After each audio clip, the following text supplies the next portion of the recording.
here. Now, broadcasting from the underground command post, deep in the bowels of a hidden bunker, somewhere under the brick and steel of a nondescript building, we've once again made contact with our leader, Mark Levin.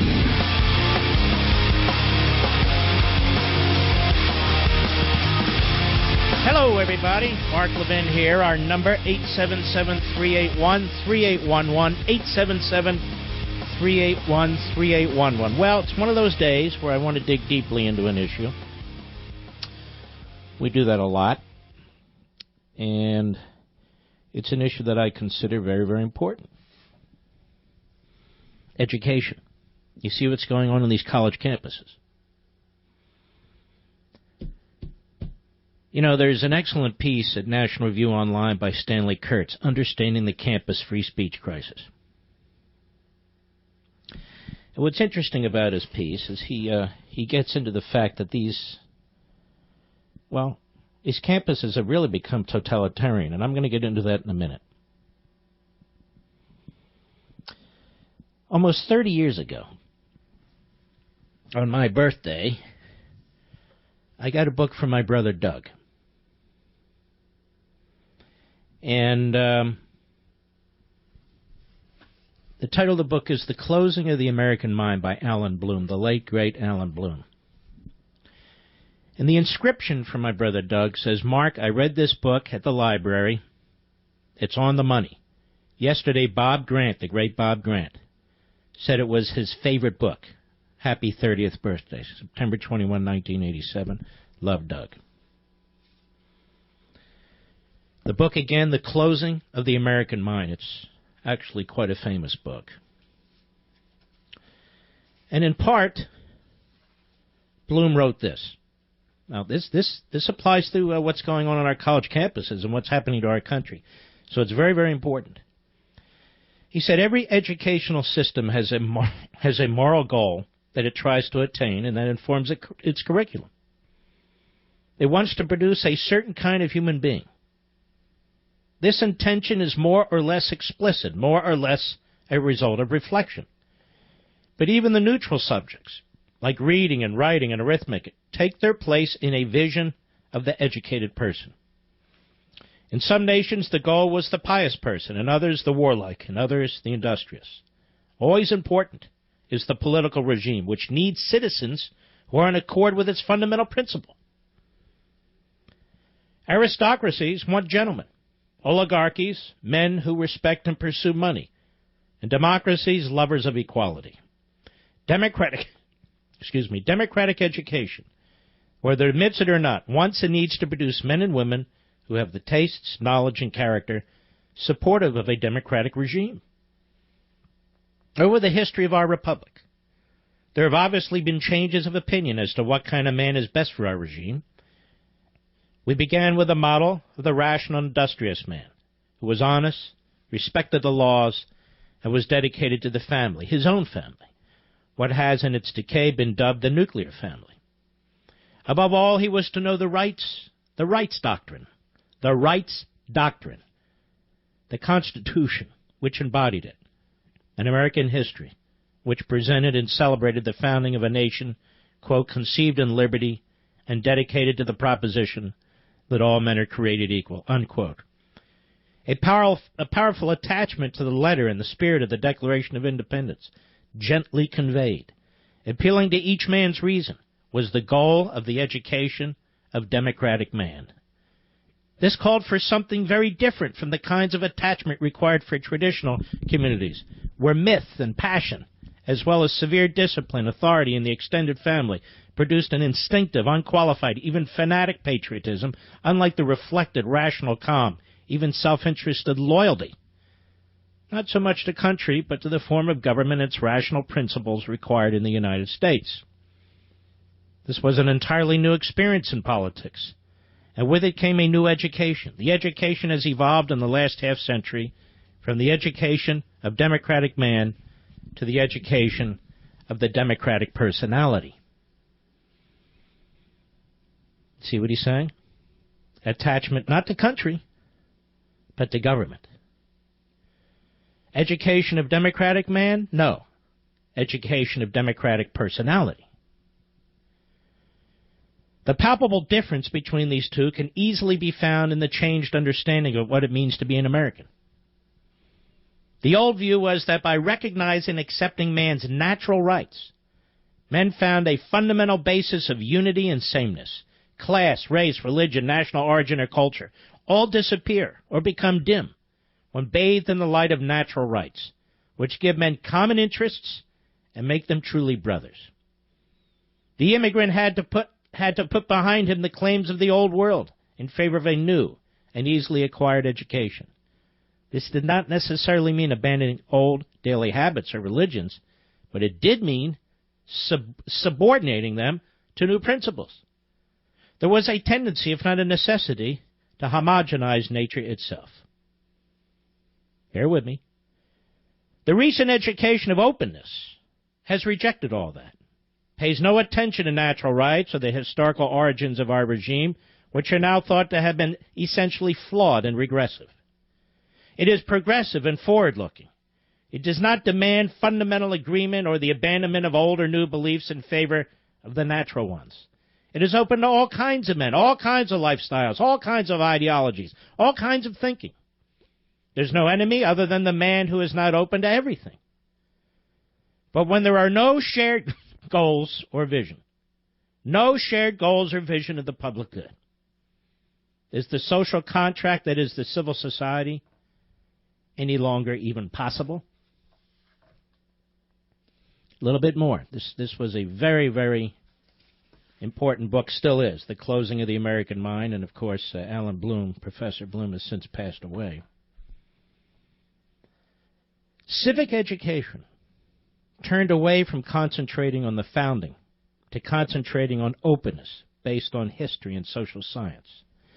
There was even a general tendency to debunk the founding, to prove the beginnings were flawed in order to license a greater openness to the new. What began in Charles Beard's Marxism and Carl Becker's historicism became routine. We're used to hearing the founders charged with being racist, murderers of Indians, representatives of class interests. I asked my first history professor in the university, a very famous scholar, whether the picture he gave us of George Washington did not have the effect of making us despise our own country. Not at all, he said. It doesn't depend on individuals, but on having good democratic values. To which I rejoined, but you just showed us that Washington was only using those values to further the class interests of the Virginia's squirearchy. And he got angry, and that was the end of it. He was comforted by a gentle assurance that the values of democracy are part of the movement of history. It did not require his elucidation or defense. He could carry on his historical studies with the moral certitude that they would lead to greater openness and hence more democracy. The lessons of fascism and the vulnerability of democracy, which we had all just experienced, had no effect on him. Liberalism without natural rights, the kind that we knew from John Stuart Mill and John Dewey, taught us that the only danger confronting us is being closed to the emergent, the new, the manifestations of progressivism. No attention had to be paid to the fundamental principles or the moral virtues that inclined men to live according to them. To use language now popular, civic culture was neglected. And this turn in liberalism is what prepared us for cultural relativism and the fact-value distinction which seemed to carry that viewpoint further and give it greater intellectual weight. This is a fantastic book, The Closing of the American Mind, and I cite part of it in my new book, but I'll deal with that in a minute. What do you think of what Alan Bloom said 30 years ago? It's true, isn't it? It's exactly what's happening to our college campuses, isn't it? And even beyond there, our public school systems. Now, where does this come from? What happened to ingraining in our children love of country, love of our principles? The truth about our history, not the left spin. And you could see this on display at the Senate Judiciary Committee when Neil Gorsuch was up for confirmation. One Democrat senator after another, trashing the country, trashing our history, trashing our legacy. You can even see it today. Some callers on this program. Relativism is perfectly fine. The art of the deal is perfectly fine. What about our principles, our conservative principles? Oh, they never got us anywhere anyway, we're told. Of course, we had 8 years of Reagan, but forget about that. What about these principles? They don't matter anymore? Conservatism is about our founding principles. That's it. And those founding principles are enduring. They're eternal. Now, they're enduring and eternal whether a particular country follows them or not. They are what they are. I'll tell you a little bit more about this. Now, some of you are probably closing your eyes, say, it's Friday, I'm getting the hell out of here. That's all right. Those of you who want to learn a lot more about this, you're going to learn a lot as soon as we return, and I've got a lot to tell you. We'll be right back. Mark Levin. All right, got a lot to cover. So Alan Bloom, Professor Alan Bloom, 30 years ago. And by the way, the founders back then used democracy and republicanism interchangeably, but they would explain that they opposed pure democracy and majoritarianism and so forth. So don't get hung up on that. That's not the point. The point is I'm zeroing in on our educational system, where we are and how we got here. And Bloom observed that the problem in the campuses and the problem in the classrooms is simple. We don't teach Americanism. In fact, we teach relativism. We teach anything goes. Now, that's 30 years ago. It's much worse than that today. But how did all this come to be, ladies and gentlemen? When did all this come to be? Now, in rediscovering Americanism, and I'm hitting this too early, I know, but I want to hit the subject of education, because Stanley Kurtz in National Review the other day caught my attention. And so I need to jump ahead. And I'm not going to discuss him at great length right now. We'll discuss him at great length in a few months. But John Dewey was one of the leading intellectuals of the progressive movement in the 20s and 30s and beyond. Passed away well into his 90s. Had enormous impact. And an enormous impact on our educational system. And as I write in Rediscovering Americanism, I'm reading you these words for the first time. John Dewey was an early advocate of reconstructing education to comport with his notion of progressivism and integrate his ideology into the public school system. Indeed, he was a renowned education, quote, innovator, unquote, whose influence throughout academia is considerable to this day. Dewey argued against merely teaching basic academic coursework, which both teacher and student are to transcend. Instead, education is to emphasize the general consciousness for the social community and the collective, focusing on the students whom he called the immature, psychological development in this regard. Cognition, not of individual thought. Cognition. Can you hear me still, Mr. Producer? All right. Well, I apparently have lost you in my headphones, but I will continue. Cognition. I'm catching my place. Not of individual thought, but groupthink. Of course, the student is discouraged from absorbing the truths, traditions, and customs of the past, but rather encouraged to be pragmatic, flexible, and experimental. This is important. I know some people don't want... just stay with me. In his 1916 book, Democracy in Education, here's what Dewey argued. Quote, "It remains only to point out that the reconstruction of experience may be social as well as personal. For purposes of simplification, we have spoken as if the education of the immature, meaning the student, which fills them with the spirit of the social group to which they belong, or a sort of catching up of the child with the aptitudes and resources of the adult group. In static societies, societies which make the maintenance of established custom their measure of value, this conception applies in the main. In other words, you don't teach history. You don't teach math. You don't teach them. You pervert them. But not in progressive communities," he wrote. they endeavor to shape the experiences of the young, so that instead of reproducing current habits, better habits shall be formed, and thus the future adult society be an improvement on their own. Men have long had some intimation of the extent to which education may be consciously used to eliminate obvious social evils through starting the young on paths which shall not produce those ills, and some idea of the extent in which education may be made an instrument of realizing the better hopes of men.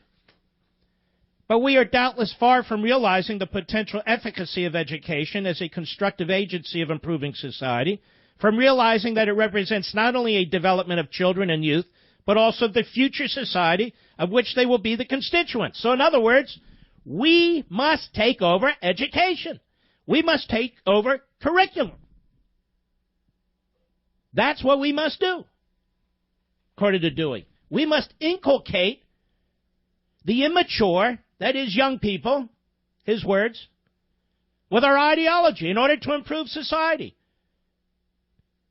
Dewey condemned the approach to education for lacking socialization and the scientific inquiry he demanded. Now, by scientific inquiry, he doesn't mean like laboratory-type work.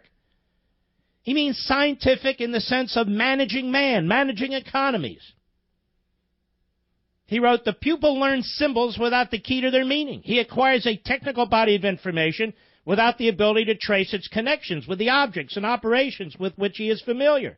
Often he acquires simply a peculiar vocabulary. This is a strong temptation to assume that presenting subject matter in its perfected form provides a royal road to learning. What more natural, then, to suppose that the immature can be saved time and energy and be protected from needless error by commencing where competent inquirers have left off. I will continue. This is important. You want to know what's happened to our school systems. You want to know what happened to our college classrooms. Free speech, academic freedom, the kind of totalitarian mindset you see. It was planted over 100 years ago. I'll be right back.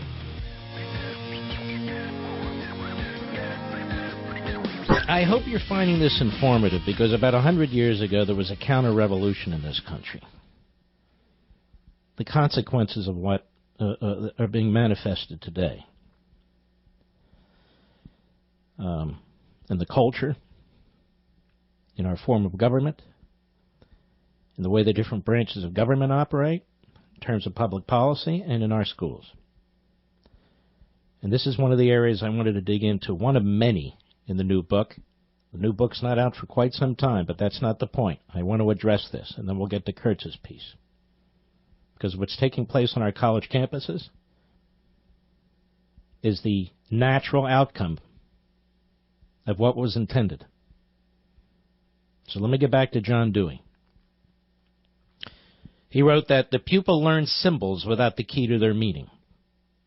So this is a revolution in education. I don't mean a reformation. I mean a revolution, a rebellion against teaching American tradition and values and beliefs, and using every type of coursework to indoctrinate.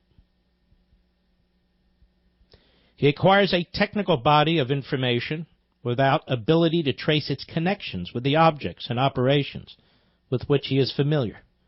Often he acquires simply a peculiar vocabulary. So this is an attack on education 100 years ago. There is a strong temptation to assume that presenting subject matter in its perfected form provides a royal road to learning. What more natural, then, to suppose that the immature, again, that's what he calls young people, that the immature can be saved time and energy, be protected from needless error by commencing where competent inquirers have left off. The outcome is written large in the history of education. Pupils begin their study of science with texts in which the subject is organized into topics according to the order of the specialist. Technical concepts with their definitions are introduced at the outset. Laws are introduced at the very early stage, with at best a few indications of the way in which they were arrived at. The pupils learn a science instead of learning the scientific way of treating familiar material of ordinary experience. The method of the advanced student dominates college teaching. The approach of the college is transformed into the high school, and so down the line with such omissions as may make the subject easier. So he's trashing the educational system of the day. He's saying, no, that's not the way it should work. We got to be talking about society and community. And well, I'll let him speak for himself. And I ask, in Rediscovering Americanism and the Tyranny of Progressivism, what then should students be taught? Well, Dewey says, the problem of an education use of science is then to create an intelligence pregnant with belief in the possibility of the direction of human affairs by itself. The method of science ingrained through education and habit, so he's attacking, again, the teaching methods, means emancipation from rule of thumb and from the routine generated by rule of thumb procedure. Under the influence of conditions created by the non-existence of experimental science, experience was opposed in all the ruling philosophies of the past to reason and truly rational. Empirical knowledge meant the knowledge accumulated by a multitude of past instances without intelligent insight into the principles of any of them. Science is experience becoming rational. The effect of science is thus to change men's idea of the nature and inherent possibilities of experience. By science, they mean progressivism, okay? I will explain this in a few months, but shorthand, by science, they mean progressivism. Science carries on its working over a prior subject matter on a large scale. It aims to free an experience from all which is purely personal and strictly immediate. It aims to detach whatever it has in common with the subject matter of other experiences, in which, being common, may be saved from further use. In other words, they want a detachment from our history. It is thus an indispensable factor in social progress. He's talking about education. In social progress. In any experience, just as it occurs, there is much which, while it may be of precious import to the individual implicated in the experience, if peculiar and unreduplicable. From the standpoint of science, this material is accidental, while the features which are widely shared are essential. In emancipating an idea from emancipating the idea, in other words, emancipating the immature, the students, from the history, from the traditions, from the values, what they call myths or religious beliefs or all that stuff, into this new understanding, rationality, science, the science of administration, the science of new plans, the science of programs. Thus, ultimately and philosophically, science is in the organ of general social progress. So Dewey's advocacy of education as a means to socialize a nation's youth toward a collectivist social and economic mentality was in keeping with his glowing critique of the old Soviet Union's approach to education a few years earlier. It's true. After visiting the Soviet Union on December 5, 1928, Dewey wrote in the New Republic that, quote, in the transitional state of Russia, chief significance attaches to the mental and moral, that is, Marxism, the mental and moral change that is taking place. That while in the end of this transformation is supposed to be a means to economic and political change, for the present it is the other way around. This consideration is equivalent to saying that the import of all institutions is educational in the broad sense, that of their effects upon disposition and attitude. Well, I'm not going to go on. Let me just cut to the chase. He admires the Marxists. Now, later he condemns their violence, of course. But he admires the Marxists because they're taking their ideology and they're applying it in the classroom. So education's not just about learning reading, writing, literature, mathematics, and science and so forth.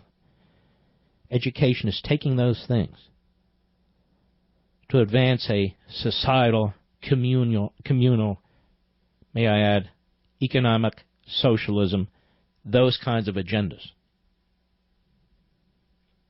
And they've been doing it ever since. There's no tolerance for our views. We're considered throwbacks. We're considered irrational. We're considered purveyors of myths and fantasies. That's why those of us who are conservatives in public schools and college campuses are in such a small minority and frowned upon. The groupthink, the psychology of the college campus has been completely transformed over 100 years. And same with the public school classroom. I'll get into this more when the book comes out, but I'm just giving you an idea where this comes from. This didn't just happen because of a few Marxists or leftists or progressive professors. This is part of an enterprise that goes beyond education, an enterprise that you see in the media, an enterprise that you see in the culture through Hollywood and television and much of radio and so forth, an enterprise that has devoured and engulfed our very governing system. And what you'll learn when you read Rediscovering Americanism, but I'm telling you about some of this now, is a complete rejection of the Declaration of Independence, where they consider those unalienable rights of the individual to be obstacles to the national commune and the general welfare and the public interest. Stop focusing on the individual. Stop focusing on, for crying out loud, God. Stop focusing on eternal truths. Focus on today. Today. Focus on what we can learn today about tomorrow and the next day and the next day. And keep experimenting. This is what they mean by science. Keep experimenting, keep experimenting, keep experimenting. The individual must surrender his individuality to the bigger, to the greater. And yes, you hear strands of Marxism and socialism and Hegelism and Rousseauism and all the rest of it, don't you? And you hear it today. Because, ladies and gentlemen, we have been fundamentally transformed. Even to the point now where people who believe they're conservatives attack conservatives and conservative principles for a Republican president, a Republican senator, a Republican congressman. They attack them. What has conservatism ever done? Ladies and gentlemen, conservatism founded the greatest nation on the face of the earth.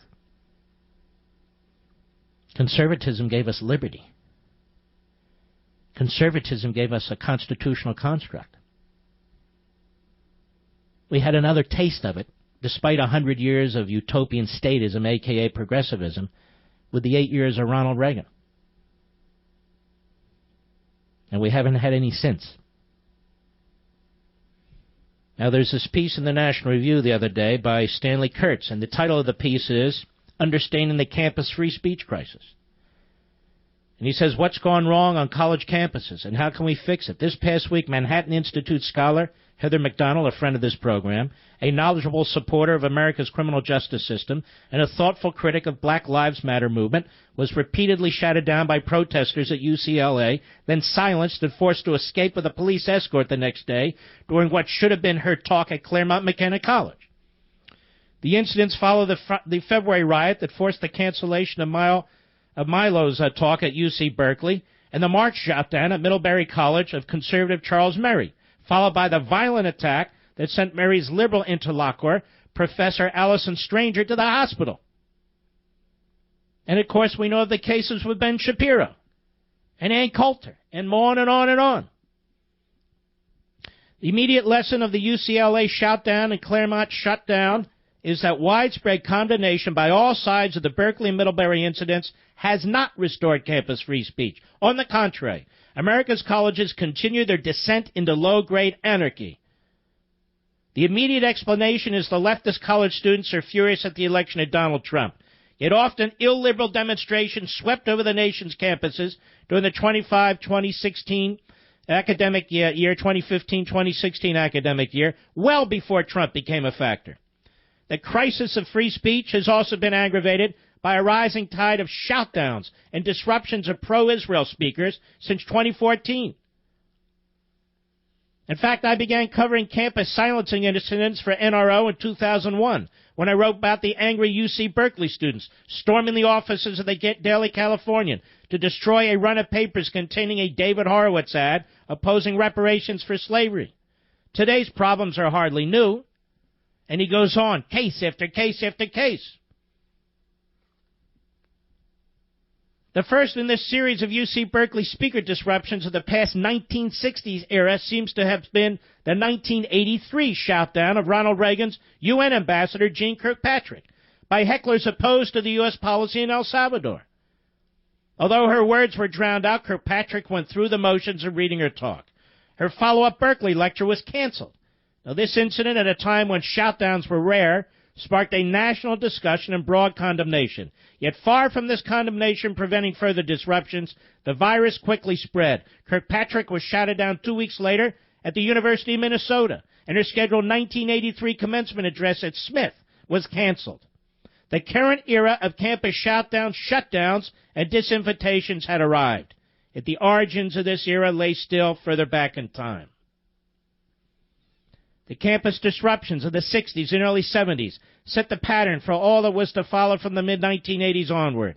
Most important for our purposes, Yale's Woodward Report of 1974, the classic defense of campus free speech, identified a series of shoutdowns and disinvitations stretching back 11 years as the pattern that Yale would need to break. And it goes on. We can think of the challenges to free speech since the 60s as washing over our campuses in several great waves, he says. And he lays those out. He says the key to solving the campus free speech crisis lies in the decade-long interconundrum between the radical 60s and the kickoff of the campus culture wars in the mid-1980s. This was also a period of relative calm in the country as a whole. And he goes on. I can't read the entire thing, it's just too long. But at the end he says this. There are several state-level campus free speech bills on offer, but only the model legislation proposed by the Goldwater Report systematically addresses the problem of discipline for campus shoutdowns. I've also offered a plan to tie federal aid to higher education to a restoration of discipline for speaker shoutdowns, among other things. The tattered campus climate of free speech ultimately rests on deeper cultural shifts that must be addressed by educators over the long run. Yet legislative action to protect campus free speech could serve as the shock that initiates cultural change. Short of legislative steps to restore discipline for disruption, even bipartisan condemnation of campus shoutdowns will fail, as it has failed repeatedly in the past. The ranks of authentically liberal faculty members are far too thinned to do what Woodward and his colleagues did in 1974. Without intervention by the public, through its elected representatives, the structure of the anti-free speech university is locked in for the foreseeable future. After 54 years, he writes, we are indeed at an inflection point. Act now or campus free speech will be lost for a lifetime. Let me just say, Stanley Kurtz is superb, but it goes back further than that. As I just pointed out, the seeds of this totalitarian mindset and behavior was set in the beginning of the progressive era, in the early 1900s. The tactics, they remind you of certain places and people, don't they? The hard left, the Marxist left. Well, they're here, and they're in our face. More when I return. Mark Levin.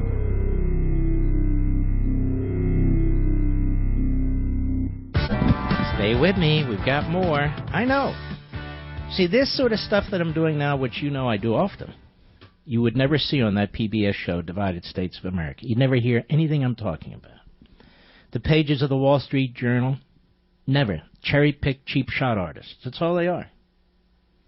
We do a lot of things in this program that are different than other broadcast formats, radio, TV, or otherwise. And I'm not done on this subject. I want to take some of your calls, but it's a very, very important subject. Incredible ingredients make incredible meals, but not all ingredients are created equal. That's why Blue Apron partners with a community of over 150 artisanal suppliers, family-run farms, fisheries, and ranchers across the United States. Thanks to these partnerships, Blue Apron is able to deliver fresh, seasonal, perfectly portioned ingredients with easy-to-follow recipes right to your door for under $10 per person per meal.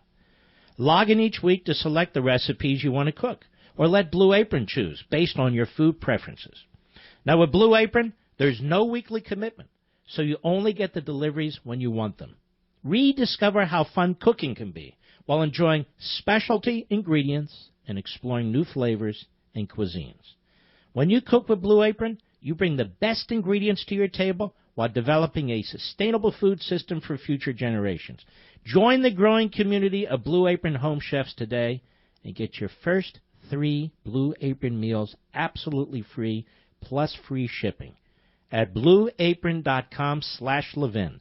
That's blueapron.com/Levin. Blue Apron, a better way to cook. You're really going to love this service. And their ingredients are top tier. And they make it so simple.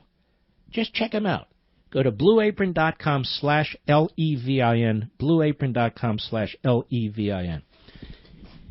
In less than an hour on this program, less than an hour because we have commercials, obviously, you now know more about how we got where we are today than anybody else. Anybody else when it comes to education on our college campuses. And you're going to know a hell of a lot more because I've only touched the surface. In the future, you'll know a hell of a lot more. But this is the sort of thing that I think is very, very important to understand. Now, I'm going to apply it more broadly when we come back the next hour and take some of your calls. I'll be right back. He's here. Now, broadcasting from the underground command post, deep in the bowels of a hidden bunker, somewhere under the brick and steel of a nondescript building, we've once again made contact with our leader, Mark Levin.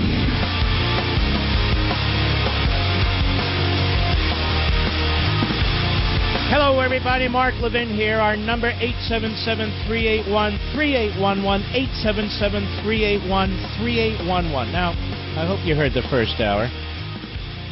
And in many respects, this is why I find myself in disagreement with so many of my radio and TV colleagues, many of whom I really adore. Wonderful, wonderful people. Some of whom I detest, but many of whom I like. Many of whom are friends of mine. And they approach the Trump presidency and the Republicans in Congress as an opportunity to do analysis or to make general observations. And to keep score. And to cheer along. Is he flip-flopping? Is he not flip-flopping? Is this one in? Is this one out? And we all do this. But when you abandon, I mean, we're talking about governing here, ladies and gentlemen. We're talking about taking on this progressive, this utopian statist progressive ideology that is swallowing us up. You see it on the news like CNN and MSNBC, and even more subtly. Your kids get it in the classroom, whether they're going to elementary school, middle school, high school, colleges and universities. You're seeing it in the culture, throughout the culture, whether you're watching TV or watching the movies. It's been a complete transformation, and especially in government. So to me, it is not helpful to treat this as a game or to treat this as a cult of personality when we're talking about the presidency or Congress or whatever. It's not helpful.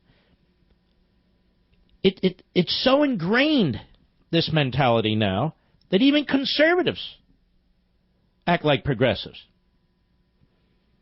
And I don't mean in every respect. I don't mean they're Chuck Schumer and Nancy Pelosi and the radical left. That's not my point. When we hear that making a deal is important, this is who Trump is, or this is who Paul Ryan is, they just want to get a deal, and look, you got to take 80%. This isn't a business deal. This isn't a sporting event. This is about freedom. We're so far behind the 8 ball. When we have a majority in the House and a majority in the Senate, we control the presidency. It's time to move. There's no other time. There's not a tomorrow. It's time to move. It's time to replace the Obama appointees with somebody else, even some schmo off the street. It doesn't matter. Get rid of them. It's time to advance our agenda. And we barely, our agenda is quite modest. Tax cuts, repeal Obamacare, and secure the border. Look how we're on defense all the time. So our agenda is in response to their agenda, rather than saying, no, we're going to advance our affirmative principles. In fact, it is so frustrating to hear people call me and other radio shows. Again, I can't listen all the time, but I pick it up and say, hey, forget about the principles. What, you're a purist or something? A purist or something? It doesn't mean we agree on everything. But how can you say the Declaration of Independence is about purism or the Constitution's about purism? How can you say where the hell has it gotten us? Every speck of liberty you have in this country comes from those documents and the men who fought to create this country. To hear people say these things tells me sometimes I just wonder, I just say, should I throw my hands up in the air and just forget it? It's so much easier just to go along. It just is. But it's not in my DNA. It's not in my makeup. I don't expect perfection. I expect people to defend liberty. I don't expect perfection. I expect them to defend our history. I don't expect the perfection, but I expect them to go on offense. It's not all about process either. The art of the deal. The art of the deal on what? What deal on what? We're negotiating with ourselves. I've never seen anything like it. Obama got almost everything he wanted in the first 2 years of his presidency with Democrats in the House and the Senate. And then after the Republicans take over, thanks to you and me, he still got almost everything he wanted. The Republicans are negotiating with each other. Incredible. And if you mention these things, oh, what are you, purist? You're an ideologue? Not in the least. I just don't put blinders on. So you see what's going on in the classroom? That's been going on in the classroom now for decades. It didn't start in the 60s. It started a long time before that. Now, it really hit its stride in the 60s, and since then. But it's now, it is pervasive. It is ubiquitous in the culture. So much so that we have to fight fellow conservatives, some of whom call themselves nationalist populists, some of whom call themselves conservatives. We now have to engage them to explain why it's important to have certain fundamental principles and to fight for them. Enough with the central government expansion all the time. And I think this is crucially important. To criticize a president or a Congress of your own party is not to sabotage them. It's not to hate them, although there's some members of Congress I cannot stand. But that's not my point. I'm talking about the institutions. It's to address them. It's to confront them. They need to hear from us. I'm not here simply to analyze the situation. People are so into Trump or so into hating him that they're missing the big picture. They're missing the big picture. Donald Trump is here, and one day he won't be here. The Republicans are in Congress now, and one day they won't be in Congress now. This is about the long game, folks. This is about your children and the future of this country. Those who dismiss ideas and principles and philosophy have no idea what they're doing. What do you think's going on in America today? You think ideas? You think people are just negotiating and doing stuff? No. Schumer's operating from the position of from a tyrannical position that they dress up as progressivism but as utopian statism. That's where he is. And they keep sprinting to the finish line. Every issue, over and over. And they throw, wrenches in the works to stop Trump at every turn. Even when they agree with him, they want to stop him because they see the bigger picture. They must control the instrumentalities of government. They must control the college campuses. They must control the culture in Hollywood and TV and radio. They must control it. That's the big picture. And they are. And they do.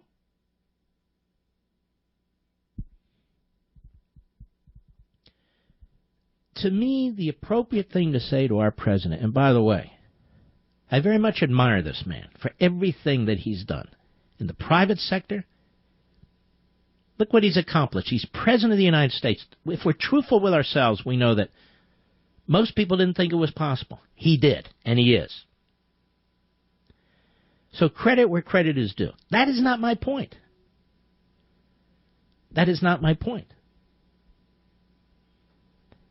My point is we applaud and give credit where we should applaud and give credit. But let's not spin when it's 2 steps forward and 1 step back.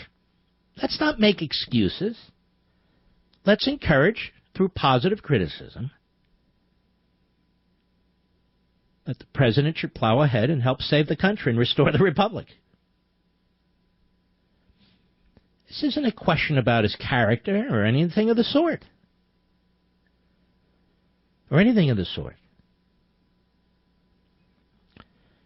Let me take some calls here. Let us go to Ernie, Hamilton, Michigan, on the Mark Levin app. How are you? Hello, Mark. Go right ahead, sir. Yes, Mark. I talked to you last year before the election, and I want to give you kudos. First off, you convinced me to vote for Trump. I appreciate that, and I love what he's doing.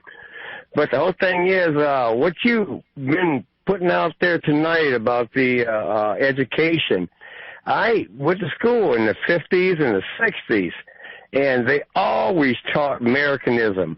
They always taught the flag. And then I went into the service, and I came out of the service, and that's when I seen that the change in the schools. It was just unbelievable. No more teaching Americanism, no more the flag, no more. It just changed. It seemed like overnight. I'm sure it wasn't, but it just seemed like it to me. What you've been saying this evening, I agree with you 100%. God, 1,000%. The whole thing is, you are now opening my eyes to what really went on. It was always about the industrialization of the country, and I thought they were dumbfounding us, that the government was doing it. And I really thought it was the Democrats, the Republicans, everybody. They were trying to dumb us down because we were getting too smart to where we could see through their stuff. All right, my friend, I appreciate your call, and thank you for your service, too. Much appreciated. All right, let us continue. Let us go to Armin, San Francisco, the great KSFO. Go. Thank you, sir. It's an honor to talk to you. Been a public school teacher for 30 years. Wow. And I teach music and U.S. history. And I have 3 children of my own, and I've told them many times, the way you're going to be brainwashed in school, especially when you go off to college, don't just listen to your professors with a grain of salt. Do what they say for the grade. I'm very lucky that my daughter's in the Coast Guard Academy in Connecticut, so she doesn't have to put up with a liberal college. And things that I've seen after the last election, schools do mailers now. They do phone call. They call every person, and we got a phone call mailer, and it went on for about 12 minutes. We couldn't quite make out what they meant, and then at one point it said, in these post-election times where everybody is worried and concerned and not happy basically with the outcome, we want you to know that our school district is not concerned with where any student came from. And I'm saying, well, what about my tax dollars? Why don't you just take 6 million kids from around the world and bring them here and we'll pay for the education if you're not concerned where the students come from at all. It's just flabbergasted me. But the same school had a cardboard cutout of Obama in the office For 7 years it's been there. It was there at the last election. With that's illegal. Our school is a voting place. You cannot have anything political within 100 feet of a voting place, and there's a 6-foot Obama. And they give him a Christmas hat at Christmas time, and he has a heart at Valentine's Day, and he's still there. Mm-hmm.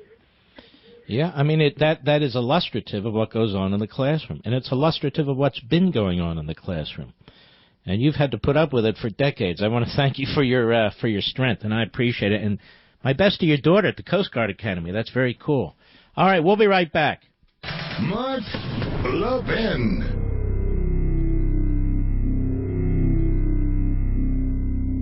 Pennsylvania Sirius Satellite, go. Mark, thank you for taking my call. It's an honor to talk to you. Thank you. I'm calling Mark. I'm a school principal, and I've been a teacher, assistant principal, principal in 3 different districts in Pennsylvania. And I wanted to just give you one example and the audience of how they've institutionalized the ability for the American left to really brainwash our kids. So, long story short, we standardize tests in most states, but in Pennsylvania, and all kids 3rd grade through 12th have to take 3 types of tests, either PSSAs or Keystones. They take either English language arts, math, or science. What they don't standardize test, civics, government, history. Why is that important? Because a history question on a standardized test might say something like, does the Second Amendment guarantee the right to an individual to bear arms? Well, we know the answer to that question is yes, but see, the makers of the test and the left would want that answer to be no. So what do? They don't test it. And by not testing it, they allow, for the most part, in history classes, civics classes, where many liberals lie, not your last caller, but most, they allow them to spew, basically, Mark, whatever propaganda they want to. And unless you have a parent who ends up being isolated by making an issue of it, it goes completely unfettered. People do what the last caller said and tell their kids, just deal with it. They teach them the truth. But meanwhile, the majority of kids are being indoctrinated, Mark. It's institutional, and you are the only one who is trying to wake people up to this. And I just thank you for giving me a bit of a platform, because it is crazy what's going on in our schools, and it's a part of the system. It's so sad, because you're in Malvern, which is a very nice area. I'm quite familiar with Pennsylvania. It's a very nice area of Pennsylvania, an outer suburb of Philadelphia. It's happening everywhere. I don't care if it's the suburbs, the outer suburbs, rural areas, the inner city. It is constant. And you'll find the PTA or PTO in your communities pretty much. They back it. And you'll also find the National Education Association affiliates or the AFT affiliates, the teachers' unions. They push it too. They scare the teachers. And what they do is they send these emails and they send these letters, write your congressman, do this, do that. And, Mark, I'm from the Lehigh Valley originally. I've taught in Lehigh Valley. I was at a school in North Philadelphia and ended up in Malvern. So you're exactly right. And it's not all teachers, but... Yeah, but the 30% of the teachers who really want to resist this, they're swamped under too. There's really no way for them to express themselves, to get out from under, is there? No, there's not. There's groupthink, and what happens is they feel as though they can't speak up, because there are conservative teachers, and they're out there, and so it's not hopeless, but their voice isn't able to be heard, and so we are where we are. But look what's going on the college campuses. It's not even being a conservative professor. If you're not a radical left-wing professor, if you're a traditional liberal professor who cares about freedom of speech and so forth, you have to flee for your life. Absolutely incredible. Frank, great call. Do well, my friend. Appreciate it. You're an excellent principal, I can tell. I'll be right back.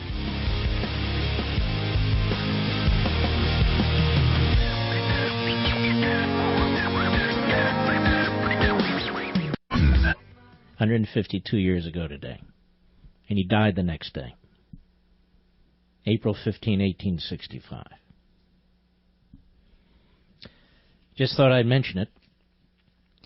You know, a breach of an online tool used for federal student loan applications may have compromised up to 100,000 taxpayers. The IRS data tool allows tax returns to be uploaded to the free application for federal student aid. Identity thieves use stolen data to file fake tax returns, and the IRS estimates that 8,000 fraudulent refunds were issued, totaling $30 million. The tool was taken offline in March after the breach was discovered, and the IRS has started notifying people who may have been affected. Identity theft happens when thieves use your information to pretend that they're you.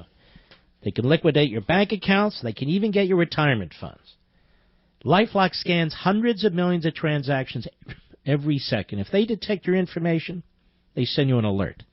If you have a problem, a U.S.-based agent will work to fix it. Free credit monitoring only alerts you to changes in credit. No one can prevent all identity theft or monitor all transactions at all businesses. Go to lifelock.com, lifelock.com, or call 1-800-LifeLock, 1-800-LifeLock. Make sure you use promo code Levin, that's Levin, so you get 10% off your LifeLock Ultimate Plus membership. Call 1-800-LifeLock, 1-800-LifeLock. Honestly, I don't know why everybody doesn't have LifeLock. Because so much now is done on your computer, on the Internet, through digital systems and so forth. Data is kept with your banks, your mortgage company, everything. Most people even file their tax returns electronically now. Well, guess what? The thieves know that's where they got to go. And it's not just thieves in this country. These thieves are in Russia. They're in Nigeria. They're all over the world. And once they get their hooks into your money, it's very hard to get your money back. And once they grab your identity, it's very hard to get your identity back. And once they get your Social Security number and all the rest of it, it's hell. So take a simple step and protect yourself. Call 1-800-LifeLock or go to lifelock.com. Make sure you use promo code Levin, my name, so you get 10% off your LifeLock Ultimate Plus membership. I have LifeLock, and my parents have LifeLock, and you should have LifeLock too. It's the best defense there is, period.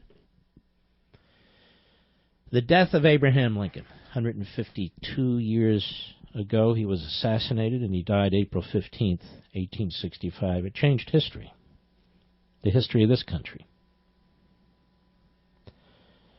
Reconstruction would have gone a lot easier had Lincoln been alive.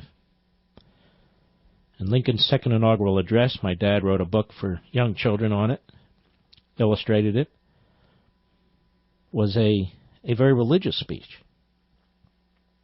And it was a speech of compassion. And it's the second shortest inaugural speech in American history. The first wasn't a speech at all. It was the first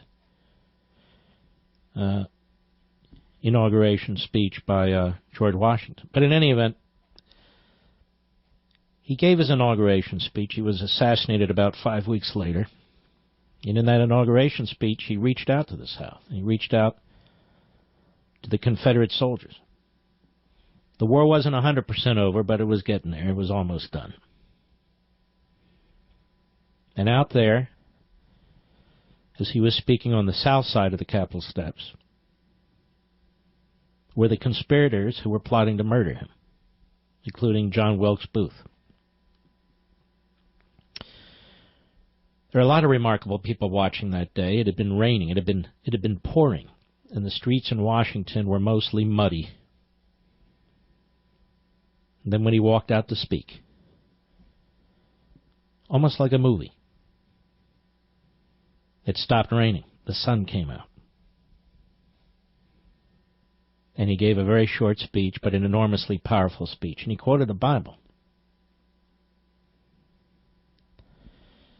Others who watched him as he spoke would be Walt Whitman. At that point, he was a reporter. Another man who was watching was a former slave, very powerful orator and writer, Frederick Douglass. Frederick Douglass, who had befriended Lincoln, and Lincoln befriended him. As a matter of fact, after the inaugural speech, Lincoln went back to the White House. He had invited Frederick Douglass to come too. Frederick Douglass showed up, obviously a little bit later, as did all the other guests. And the protective service around the president prevented Frederick Douglass from going into the room in the White House where the president was. And the president saw it and he said, no. Please, let him in. And Lincoln wanted to know what Frederick Douglass thought about his speech. Frederick Douglass originally was very skeptical of Lincoln, but not anymore, obviously. And he told the president in so many words it was an outstanding speech. It was an outstanding speech. And 5 weeks later, give or take, Lincoln would be assassinated. His vice president, Andrew Johnson, would be president. Andrew Johnson being a Democrat, an anti-slavery Democrat from Tennessee. Also, unfortunately, a heavy drinker, and he didn't have many admirers in the United States Senate from where he had originally come. So he was a very weak president. And of course, for several reasons, but mostly political, there was a movement to impeach him. The Republicans in Congress were very angry about what had been done to Lincoln. He was impeached in the House of Representatives, and they had a trial in the United States Senate. And he came within one vote of being removed from office. A Republican senator put his entire career on the line and voted no. Not guilty. One senator stopped his removal from office. A remarkable time in American history. Abraham Lincoln. Here's a man who could have rejected the founding fathers as slaveholders. Here's a man who could have rejected the framers of the Constitution as slaveholders. He did no such thing, because Lincoln understood how history works. That people are born in a time and a period, that they try to do what they can do as best as they can do it, but that they leave some work left over to their children, to their progeny. And that's how Lincoln explained it. He said, look at what these men created. They created this country. Read the Declaration of Independence, Lincoln said. Read it. There's nothing in there about slavery. Read it, he said, over and over. Read it. It's unalienable rights. Life, liberty, and the pursuit of happiness for every human being, period. Every human being. Every individual. It's a God-given natural right. And he would say it over and over again. When the Supreme Court ruled in the Dred Scott case, basically upholding slavery and helping to instigate the Civil War, it wasn't the only reason, obviously. It had been building for a while. And Justice Taney was the Chief Justice. Justice Taney was from South Carolina, and he was a pro-slavery justice. And that decision was an abomination. Lincoln didn't start trashing the Constitution. He didn't even trash the Supreme Court, even though he was very effective and articulate in challenging the decision.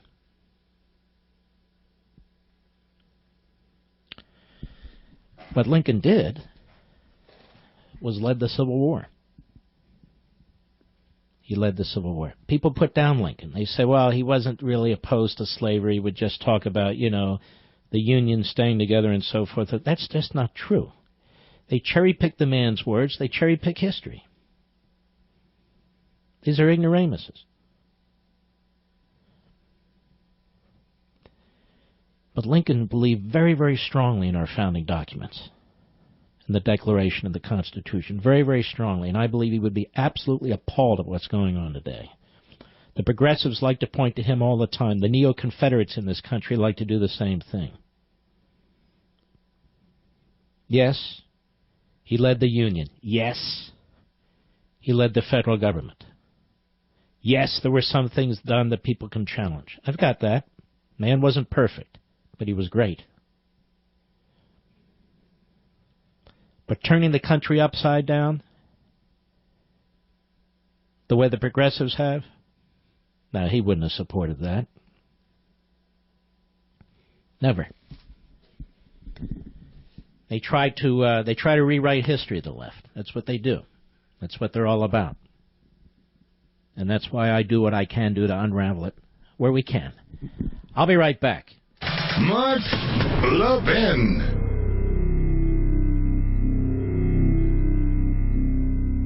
I want to wish all my Christian friends a happy Easter on Sunday.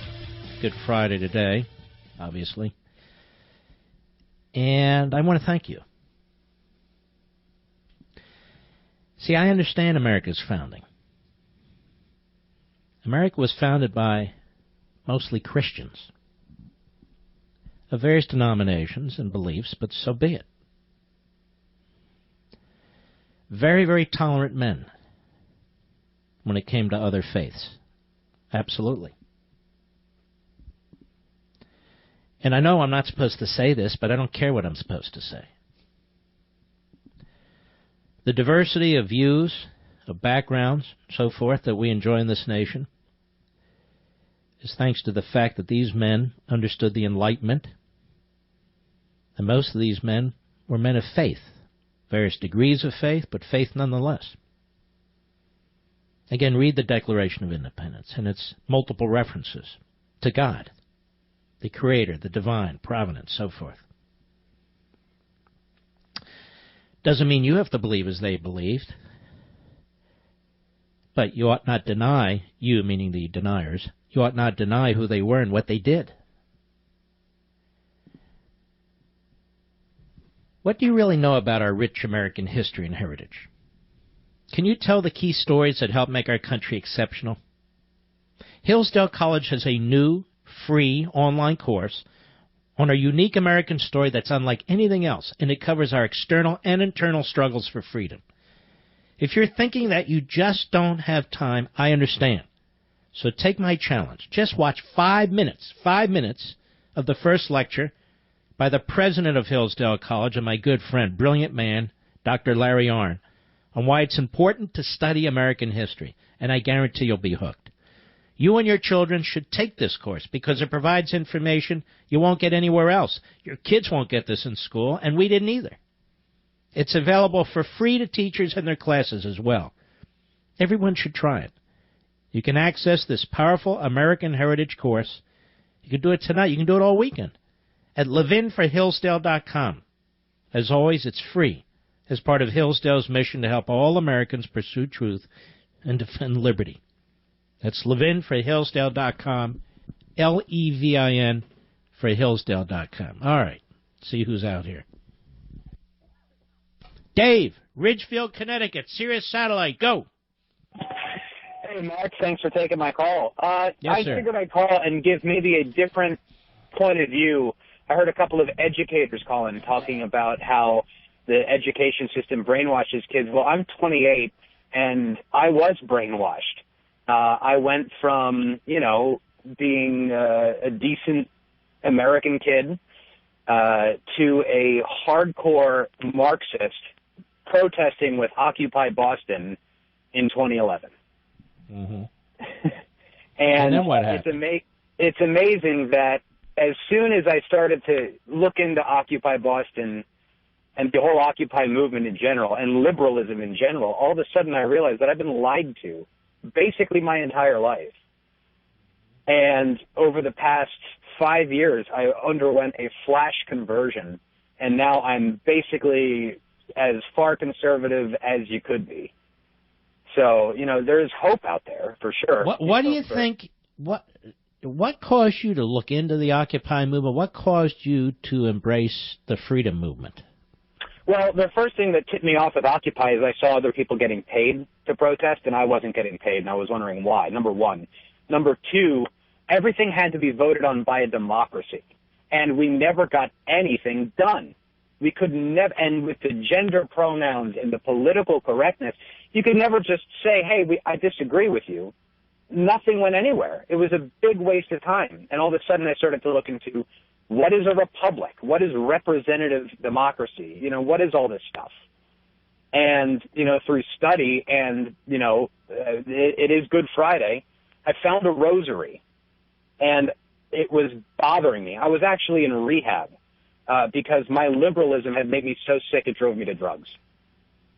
And the rehabs didn't work. Jail didn't work. I found a rosary, and I started to look into history, not just world history, but also my family's history. My family fought in the French Revolution, and almost my entire family lost their heads in the Red Terror, or whatever it was called, right? For smuggling priests through France.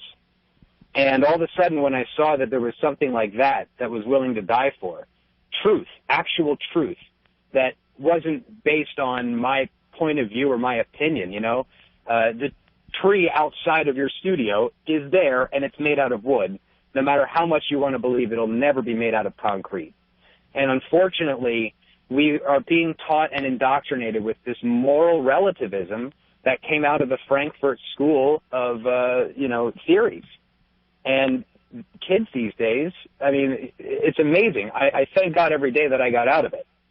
But these kids, unfortunately, some are far gone, but it's very interesting. Generation Z is the most conservative generation to date.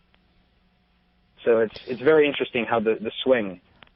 Well, what's interesting is the book I wrote, Plunder and Deceit, was specifically aimed at younger people because I believe they're being indoctrinated, and I believe once people are exposed to liberty, that more than not will embrace it. And this latest book I've written is really for the whole nation, because I want the whole nation to be what I want, and I don't mean in a religious sense, is a revival for Americanism. A revival for Americanism, a revival understanding what Americanism is. And as I say, I'll get into this in a few months. And a revival and an understanding of what progressivism is. Progressivism is evil. It's absolutely evil. It is completely contrary to our founding.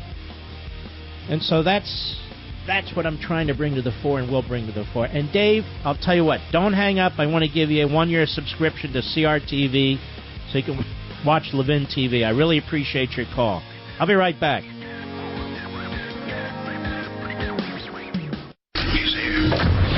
He's here.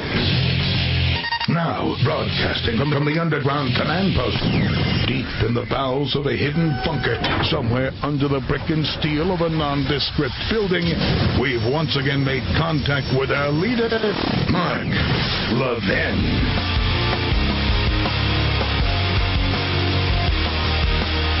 Hello, everybody. Mark Levin here. Our number, 877-381-3811, 877-381-3811. You know, the primaries in this election really caused some strained relationships between people who used to have relationships, congenial relationships. And that's because we believe so strongly in our principles, and we want to see them carried through. We just disagree on how to do it. And I want to thank Pete Wayner for reminding me of an audio we've played here before, but this is a propitious time to play it, and that is to play it again. I really want you to listen to this. It's Antonin Scalia. And you're going to, when you listen to this, you're going to conclude what a brilliant man this is. We've lost such a voice, such a mind. And this, ladies and gentlemen, is why I say, I'm all favoring cutting deals if they're good deals. But we have to make our case to the American people. We have to be persuasive. We are up against it. And what we're fighting for is not just today and not just tomorrow. We're fighting for the whole enchilada. So this isn't about process and victories and that. No, this is about bigger things than that. But I want you to listen in the context of what I've done the last 2 hours to Antonin Scalia. This is a hearing in front of the Senate Judiciary Committee, the context of which I don't know and it doesn't matter. Just a few years ago, and sitting next to him is Justice Breyer. I'm assuming it's a budget issue, but it doesn't really matter. Take a listen. Go ahead. Thank you, Mr. Chairman, members of the committee. I'm happy to be back in front of the Judiciary Committee where I started this pilgrimage. I am going to get even more fundamental than my good friend and colleague. Like him, I speak to students, especially law students, but also college students and even high school students, quite frequently about the Constitution, because I feel that we're not teaching it very well. I speak to law students from the best law schools, people presumably especially interested in the law, and I ask them, how many of you have read the Federalist Papers? And well, a lot of hands will go out. No, not just number 48 and the big ones.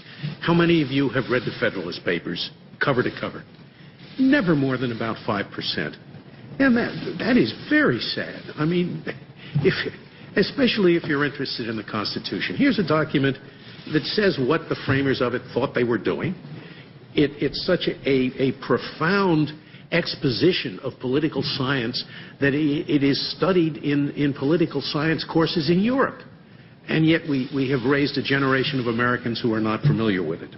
So when I speak to these groups, the first point I make, and I think it's even a little more fundamental than the one that Stephen has just put forward, I ask them, what do you think is the reason that America is such a free country?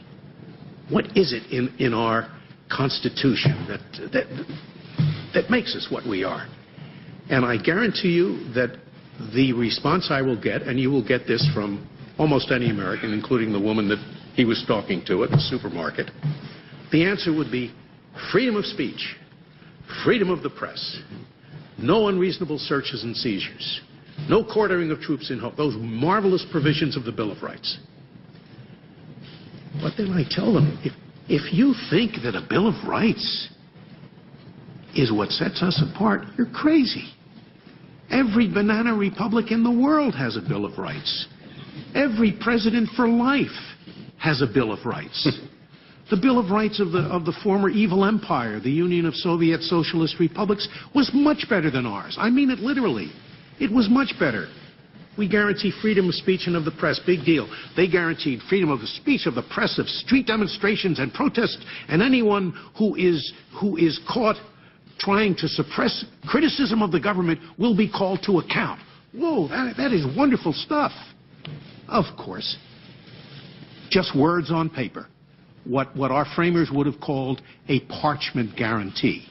And the reason is that the real constitution of the Soviet Union, you think of the word constitution, it doesn't mean a bill, it means structure. Say a person has a sound constitution, has a sound structure. The real constitution of the Soviet Union, which is what our framers debated that whole summer in Philadelphia in 1787. They didn't talk about the Bill of Rights. That was an afterthought, wasn't it?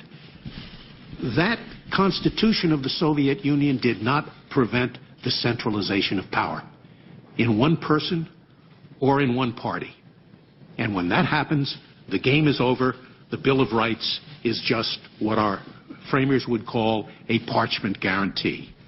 So the real key to the distinctiveness of America is the structure of our government. One part of it, of course, is the independence of the judiciary. But there's a lot more. There are very few countries in the world, for example, that have a bicameral legislature. Oh, England has a House of Lords for the time being, but the House of Lords has no substantial power. They can just make the Commons pass a bill a second time.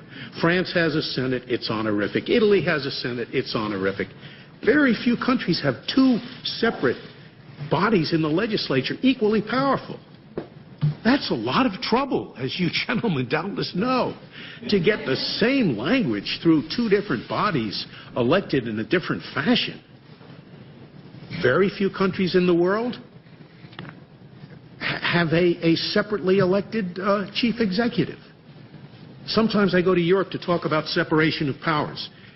And when I get there, I find that all I'm talking about is independence of the judiciary. Because the Europeans don't even try to divide the two political powers, the two political branches, the legislature and the chief executive. In all of the parliamentary countries, the chief executive is the creature of the legislature. There's never any disagreement between them and the prime minister, as there is sometimes between you and the president. When there's a disagreement, they just kick them out. They have a no-confidence vote, a new election, and they get a prime minister who agrees with the legislature. And, the Europeans look at this system and they say, well, it passes one house, it doesn't pass the other house. Sometimes the other house is in the control of a different party. It passes both, and then this president who has a veto power vetoes it, and they look at this and they say, it is gridlock. And I hear Americans saying this nowadays, and there's a lot of it going around. They talk about a dysfunctional government because there's disagreement, and the framers would have said, yes, that's exactly the way we set it up. We wanted this to be power, contradicting power, because the main ill that beset us, as Hamilton said in the Federalist, when he talked about a separate Senate. He said, yes, it seems inconvenient, but inasmuch as the main ill that besets us is an excess of legislation, it won't be so bad. This is 1787. He didn't know what an excess of legislation was. So unless Americans can appreciate that and learn to love the separation of powers, which means learning to love the gridlock, which the framers believed would be the main protection of minorities, the main protection. If a bill is about to pass that really comes down hard on some minority, they think it's terribly unfair. It doesn't take much to throw a monkey wrench into this complex system. So Americans should appreciate that, and they should learn to love the gridlock. It's there for a reason, so that the legislation that gets out will be good legislation. And thus conclude my opening remarks. There you go. Apparently it was a hearing on judging. Now, what do you think of that, ladies and gentlemen? You think Antonin Scalia was a purist? Do you think he was an unaccomplished conservative? Antonin Scalia was the nation's teacher. That's the way he wrote his opinions. That's why he was so accessible. And he used every opportunity he could to advance the cause of constitutionalism and republicanism, little r republicanism. He wasn't interested in making deals on the Supreme Court with the liberals. Maybe he made some, but that wasn't why he was there, to make deals.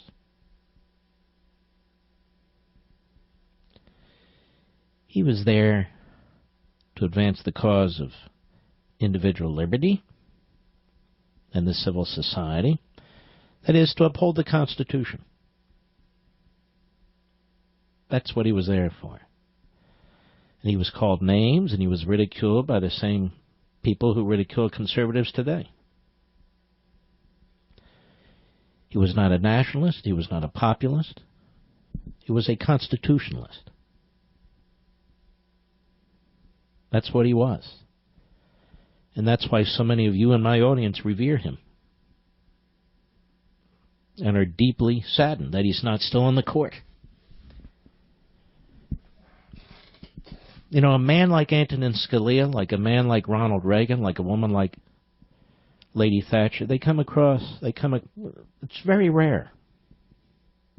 Generation or so. It's not to say there won't be more, but they're truly exceptional. Now, why are they exceptional? They're exceptional because they believe in something and they fight for it. In their different roles and in their different ways, that's exactly what they do. They believe in these principles that we believe in. That's why you love those people. That's why you admire those people. That's why they're heroes to so many of us. They believe in these principles. All of them did. They weren't purists. They weren't ideologues. Rational people who could see what was happening to their countries and their societies. They didn't make things up. They embraced the very principles that they talked about, that the framers talked about in our country. And our framers looked toward Britain very, very much, even though we had fought a revolution against them.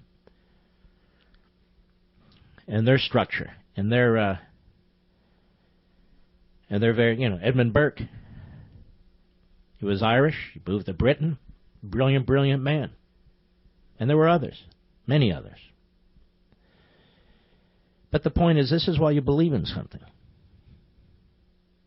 It's not about, cutting a deal today or tomorrow and see we got a victory and this one's in and that one's out. That's all interesting. I got all that.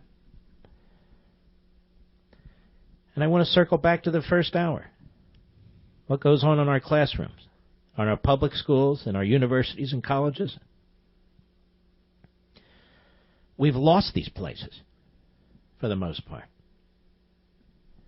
We've lost them. That doesn't mean there aren't good teachers and good professors. That doesn't mean there aren't good kids. Of course not. But institutionally, we've lost them. And institutionally, the left has always wanted to occupy them. And they occupy them.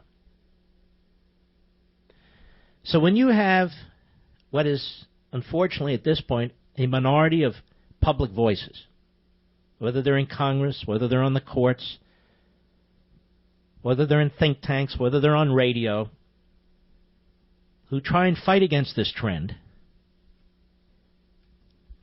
more and more people should listen rather than attack them.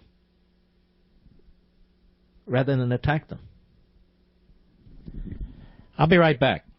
Mark Levin.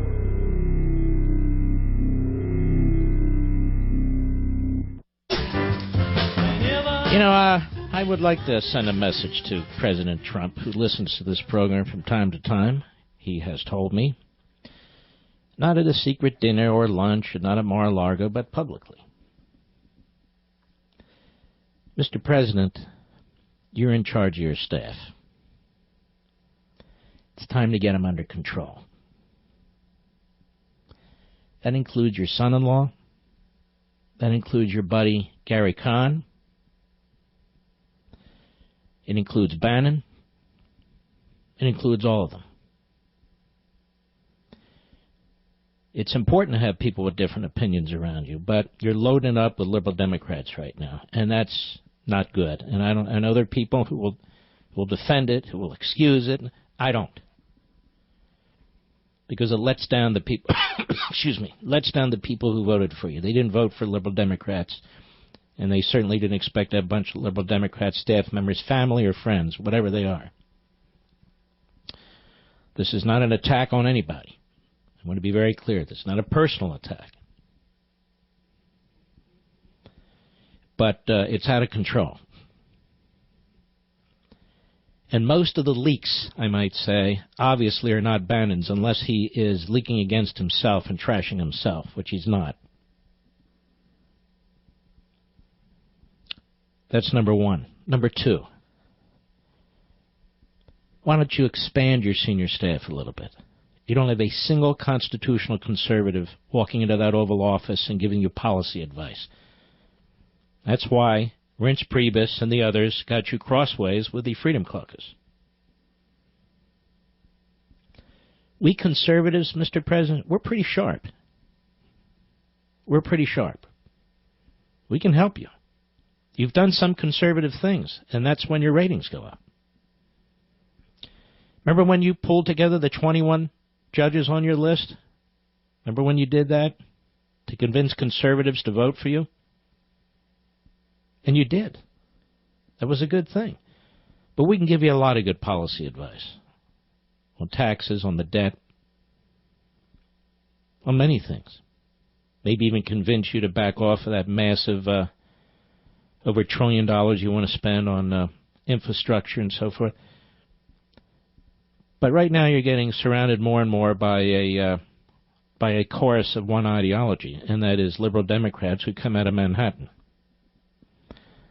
I feel you really need to expand your pool of advisors and counsel at the top senior level on matters of policy. At least that's my view.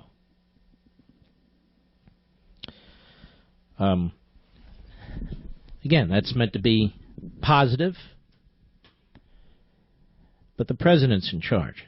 He's the boss. He's the boss. And there is an enormous amount of leaking going on, more than I've ever seen.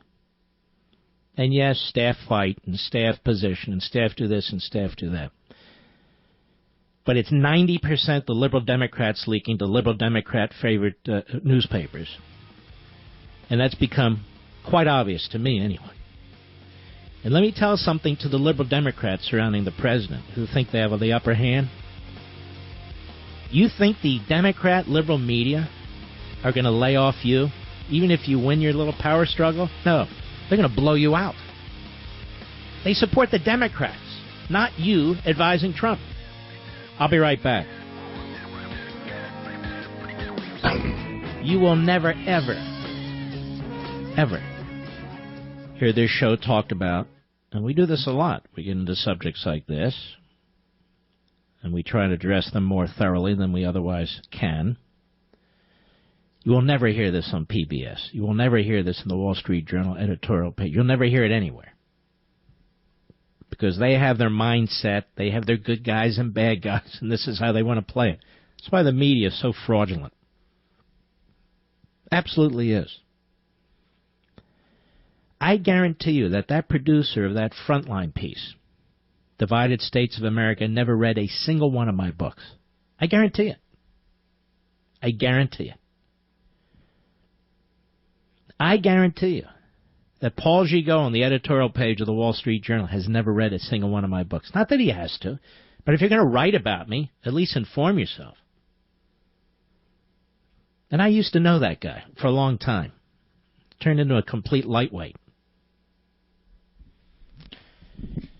You know, I believe strongly in the philosophy of hoping for the best, if it is such a philosophy, but I also believe in preparing for the worst. And so do most other people. So do most other people. That's why they diversify. People diversify. Maybe they own a home. Maybe you have an IRA or a pension fund that invests in various types of equities, various types of stocks and bonds or what have you. Maybe you buy different things to put things away just in case for a rainy day. I don't know. But it is important to diversify. That's exactly what I do. And I do exactly what I tell you that I do. Because we have a massive debt, and I have been concerned about this massive debt for years. Well, Mark, nothing's happened, but something will happen. When you have over $200 trillion in unfunded liabilities and almost $20 trillion in fiscal operating debt, and you have entitlements that are out of control that neither party wants to address, well, that's a problem. So I diversify.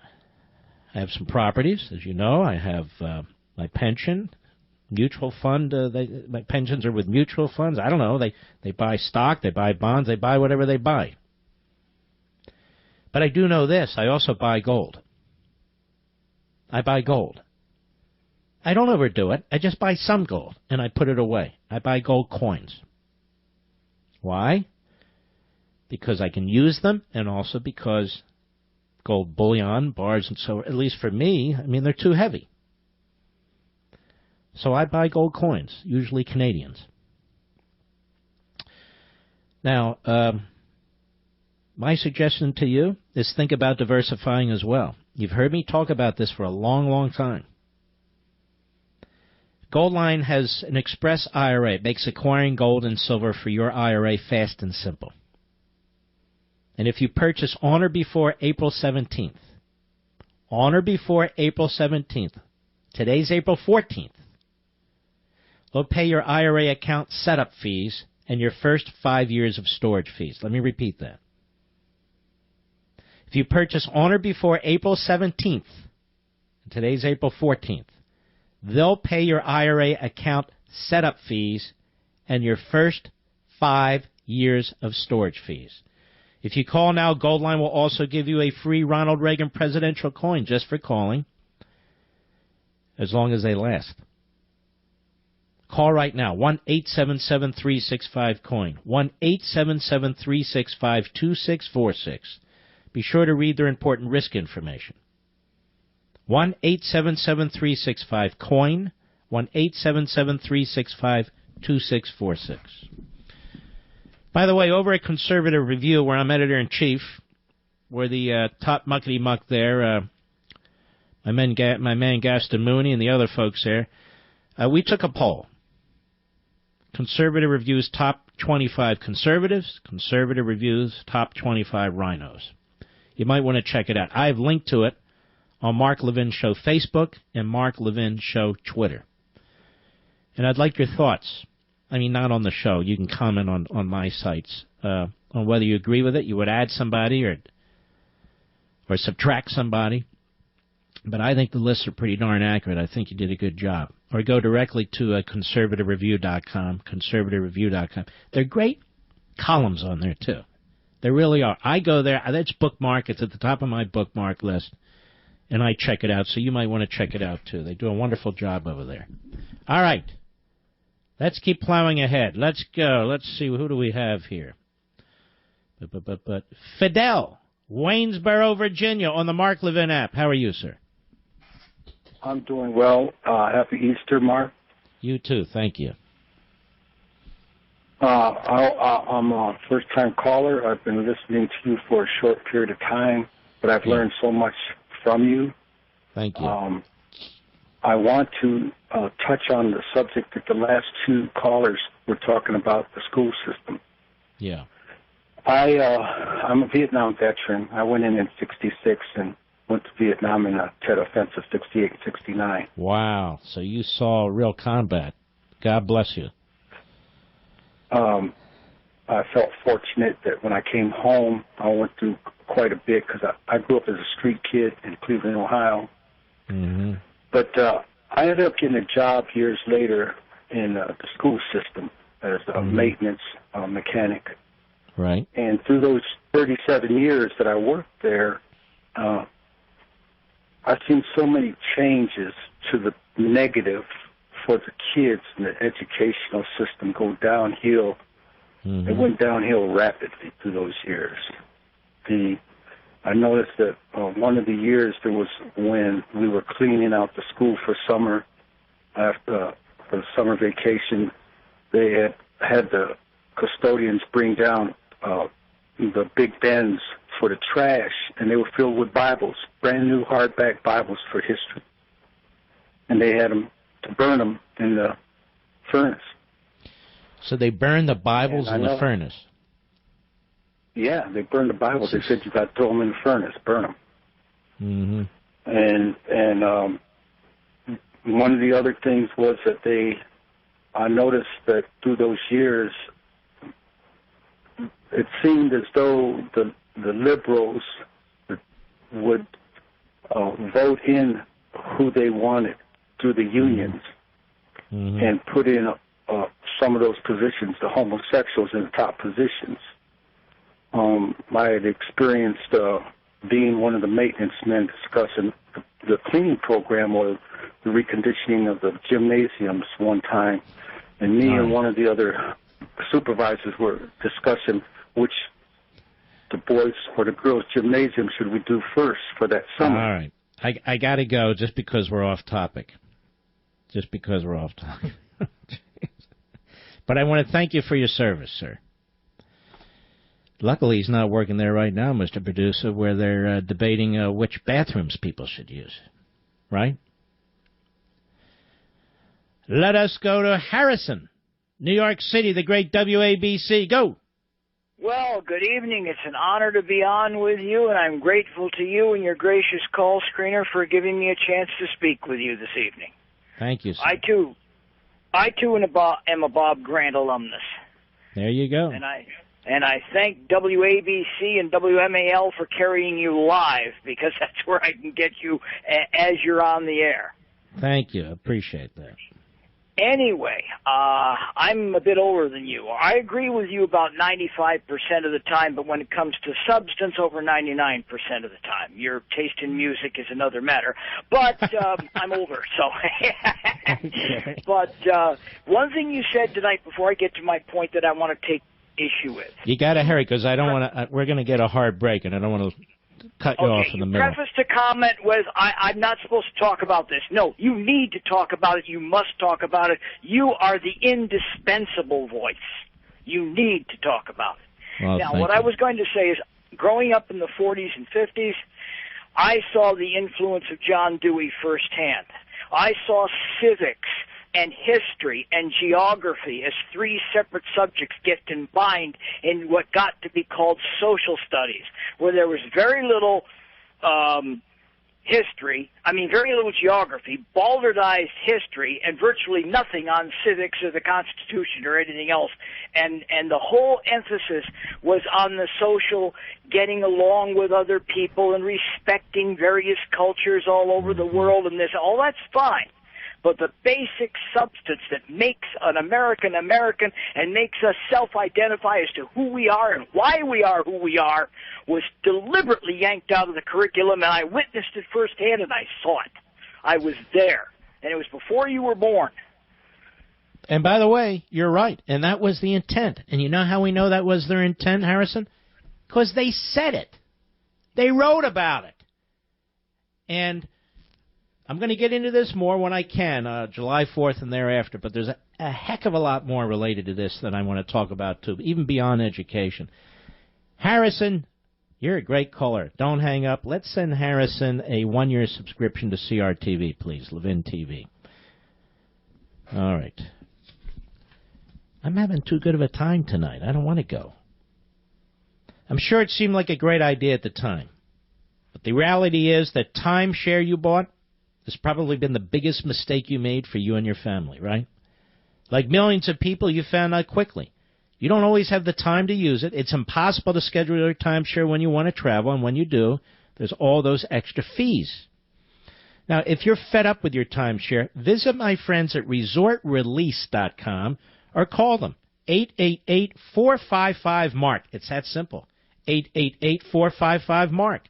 Resortrelease.com will get you out of those ongoing payments and increasing fees legally and permanently. ResortRelease.com is A-plus rated and accredited with the Better Business Bureau. They have a 100% money-back guarantee. If you don't get out of your timeshare, you don't pay anything, period. So, they're already helped over 18,000 families get rid of their timeshares. Don't let your timeshare fees increase. Call Resort Release. Here's the number, 888-455-MARK, or visit resortrelease.com. Again, that's 888-455-MARK. They're there to help you, and they're the best, and they're the first. I'll be right back. Mark Levin.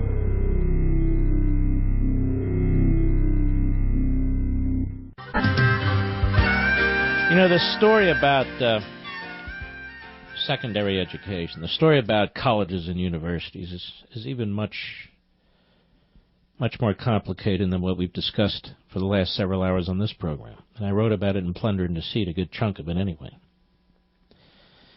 And that is the incestuous nature of the faculty. How faculty are hired, the schools they're hired from. They tend to be the same schools.